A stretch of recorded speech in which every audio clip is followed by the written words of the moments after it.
ठंड में गरीब कचरे वाली के घर आई 3 जादुई दुल्हन। ओ कितनी ठंड हो रही है।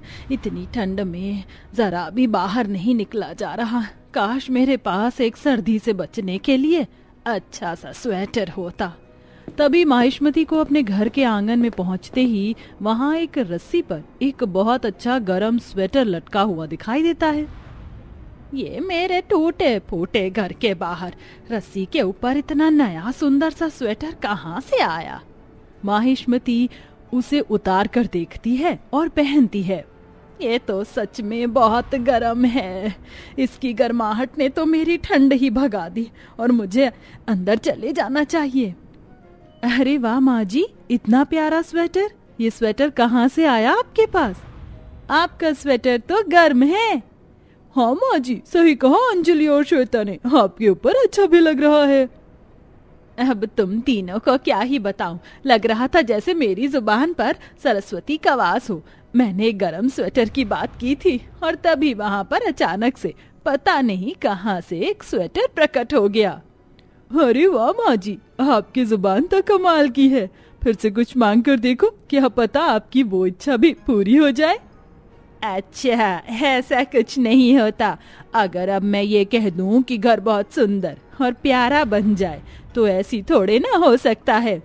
माहिष्मती के इतना कहते ही घर बहुत सुंदर और नया हो जाता है। जहाँ उसका घर टूटा फूटा, उसकी घर की छत से ठंडी ठंडी हवाएं आ रही थीं, वहाँ अब वह एक प्यारे से पक्के मकान में थे। ये सब कैसे हो सकता है? मुझे कुछ समझ नहीं आ रहा। ये टूटा फूटा मकान ये अचानक से बदल कैसे गया? पता है माँ जी, आपकी जुबान पर सरस्वती का विराज है। आज तभी तो हर ख्वाहिश पूरी होती जा रही है आपकी। लगता है अब आपके अंदर कोई जादू आ गया है। जो भी आप बोलोगी वो सच हो जाएगा। अच्छा, ऐसी बात है क्या? मुझे लेकिन ऐसा लगता नहीं। अगर ऐसी बात है तो फिर मैं चाहती हूँ कि यहाँ पर बहुत स्वादिष्ट पकवान प्रकट हो जाए। फिर दोबारा माहिष्मती के कहते ही वहाँ पर बहुत सारे तरह तरह के पकवान प्रकट हो जाते हैं, जिनकी खुशबू पूरे घर में महक उठती है। अरे इतनी अच्छी खुशबू कहाँ से आ रही है? बहुत ही लाजवाब। भैया जरा ये देखो तो सही, घर की हालत। कहाँ हम कूड़ेदान के पास में टूटी फूटी झोपड़ी में रह रहे थे और देखो अब हमारा घर किसी महल से कम नहीं लग रहा। मैं किसी दूसरे घर के अंदर तो नहीं घुस गया हूँ। क्या ये हमारा ही घर है? अरे बच्चों, ये हमारा ही घर है। देखो जरा, आज मेरी जुबान पर सरस्वती का वास है। मैं जो भी बोल रही हूँ वो सच होता जा रहा है। अगर ऐसी बात है तो ठीक है माँ, बहुत सारी धन दौलत मांग लो ताकि फिर हम कभी गरीब ना हो सके। तुमने सही कहा बेटा, हमारे पास पैसों की ही कमी है। पैसा होता तो शायद हमने जो दिन देखे वो दिन ना देखने पड़ते। मैं तो यही चाहूंगी कि हमारा घर पैसों से ही भर जाए। फिर से माहिष्मती के कहते ही वहाँ पर बहुत सारे सोने के सिक्के, नोटों की गड्डियां और हीरे प्रकट हो जाते हैं।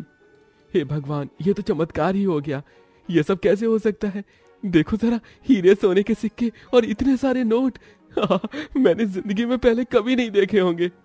तीनों भाई और उनके मन बहुत ज्यादा हैरान थे, तो वहीं तीनों बहुएं बहुत खुश थीं और मन ही मन वो तीनों एक दूसरे से बातें करने लगती हैं। देखा तुमने, इन तीनों की खुशी संभाली नहीं संभाली जा रही। और जरा माँ जी को देखो, कितनी खुश हैं। उनको तो ऐसा लग रहा है जैसे उनकी जुबान पर कोई चमत्कार ही आ गया हो। वो जो बोलती जा रही हैं सब कुछ सच होता जा रहा है। सही कहा तुम दोनों ने, माँ जी बहुत खुश हैं। बस अब हम इसी तरह इनकी मदद करेंगे और इन्हें कोई भी परेशानी नहीं होने देंगे। अंजलि, शीतल, श्वेता तीनों ही मामूली नहीं बल्कि जादुई लड़कियां थी। इसी के चलते वह अपने मन से दूसरे के मन में झांक कर बातें कर रही थी। लेकिन इस बात से उनकी सास और तीनों पति बिल्कुल अनजान होते हैं। उनकी शादी होने के बाद उनकी सभी परेशानियां अचानक से ठीक हो जाती हैं, जिससे चलते वो बहुत खुश होते हैं। एक दिन माहिष्मती अपनी तीनों बहू से कहती है, आज हमें मंदिर में जाना है। भगवान ने हमारी इतनी विनती सुनी है, इसलिए हमारा भी फर्ज बनता है कि हम भगवान के मंदिर में जाकर प्रसाद चढ़ाएं और गरीबों में खाना बांटें। और जब से तुम तीनों इस घर के अंदर आई हो, हमारी सारी परेशानियां ही खत्म हो गई हैं। इसलिए तुम अपने हाथों से रसोई में जाकर खाना बना लो। हाँ माँ जी, आपने बिल्कुल सही कहा। हम अभी लोगों में बांटने के लिए खाना बना लेते हैं। तीनों बहू रसोई में जाती हैं। लेकिन हमें बनाना क्या है? भला हमें भी कुछ बनाने की जरूरत है? हम तो अपने जादू से ही खाना प्रकट कर सकते हैं। सही कहा। अब अपनी जादुई शक्तियों का इस्तेमाल करो और खाना प्रकट करो, जो तुम्हें सही लगे। तीनों बहुएं एक के बाद एक अपनी जादुई शक्तियों का इस्तेमाल करती हैं और वहां पर कई प्रकार के भोजन प्रकट कर देती हैं, जिसमें शाही पनीर, पूड़ियां, आलू की सब्जी, देसी घी का हलवा होता है। मैं सोच रही थी क्यों ना गुलाब जामुन भी हो। तभी श्वेता अपनी जादुई शक्तियों से गुलाब जामुन प्रकट करती है। ये सब माहिष्मती रसोई के दरवाजे से छुपकर देख लेती है। वह तीनों के सामने आती है। मुझे तो पहले ही समझ आ गया था कि कुछ तो गड़बड़ है, लेकिन तुम तीनों ने मुझे कुछ नहीं बताया। लेकिन इसका मतलब ये नहीं कि तुम नहीं बताओगी तो मुझे समझ नहीं आएगा। अब मुझे जल्दी से बताओ, तुम तीनों हो कौन और तुम ये जादू कैसे कर सकती हो? सारी सच्चाई जब उनकी सास के सामने आ ही जाती है तो उन्हें अपना सच बताना पड़ता है। आपने बिल्कुल सही कहा। हम मामूली लड़कियां नहीं हैं, बल्कि जादुई परियां हैं जो परी लोक में रहा करती थी। बादलों के पार ये दुनिया कितनी सुंदर लगती है। काश हम वहां जा पाएं। ऐसे तो भूल कर भी मत सोच, अगर तुम वहां चली गई तो परीलोक की रानी हमें परीलोक से लात मार कर निकाल देंगी। यही नहीं, साथ में हमारी सारी शक्तियां भी छीन लेगी। लेकिन हमें इतना हक तो होना चाहिए कि हम अपनी मर्जी से कहीं भी आ जा सकें। तभी वहां परीलोक की रानी आती है। अरे, आज तीनों रूप रानी यहीं पर मौजूद हैं। मैं तुम्हें ही ढूंढ रही थी। दरअसल सुनने में आ रहा है कि तुम तीनों पृथ्वीलोक पर जाने की तैयारी में हो। अरे हाँ, हम तो ये भूल ही गए थे कि यहाँ हवाओं के भी कान हैं। शायद उन्हीं कानों ने सुनकर आप तक बातें पहुंचा ही दी होंगी। सही कहा तुमने, मैंने सब सुन लिया था, इसलिए तुम्हें आखिरी चेतावनी देने आई हूँ। ऐसी बातें दोबारा तुम लोग मत करना और भूल कर भी पृथ्वीलोक पर मत जाना। ये बहुत बड़ा अपराध है, परीलोक के नियम के खिलाफ। रानी परी इतना कहकर वहां से चली जाती हैं। वह तीनों मायूस हो जाती हैं। एक दिन अचानक से उन तीनों को पृथ्वीलोक पर जाने की बहुत इच्छा होती है। वह चुपकर पृथ्वीलोक पर पहुंच जाती हैं, जहां पर एक नदी किनारे कई सारी लड़कियां नहा रही होती हैं। कितनी मस्ती कर रही हैं सारी लड़कियां, चलो हम भी चलते हैं। नहीं, वापस चलते हैं, मुझे डर लग रहा है, कहीं रानी परी ना आ जाएं। तुम अपना मुंह बंद रखो। तभी वहां रानी परी आ जाती हैं।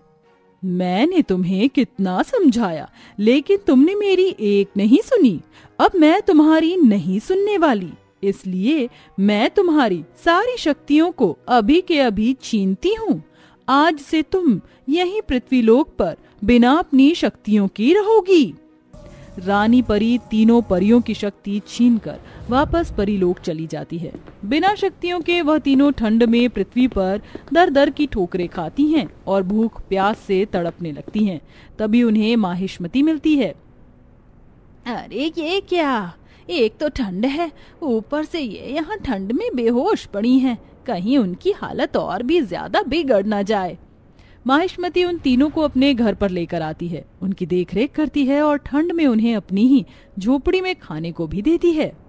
मेरे प्यारे बेटो, तुम्हें तो गरीबी बर्दाश्त करने की आदत हो गई है, पर न जाने ये तीनों लड़कियां कौन हैं, कहाँ से आई हैं, इनका कोई है भी या नहीं। इन्हें खाने की जरूरत है, मैं ये खाना इन्हें दे देती हूँ।